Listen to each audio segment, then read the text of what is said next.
halol mehnat degan mavzu bo'lganda biz aytamizki, Rossiyada yurgan, Janubiy Koreyada, Qozog'istonda, qayerda bo'lsa ham farzandlarini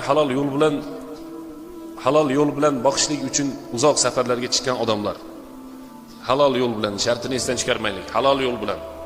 Ha u agrodda dehqonchilik qilsin, ha u bozorda savdo qilsin, ha u chet elda halol mehnat qilishlik uchun safar qilayotgan bo'lsin.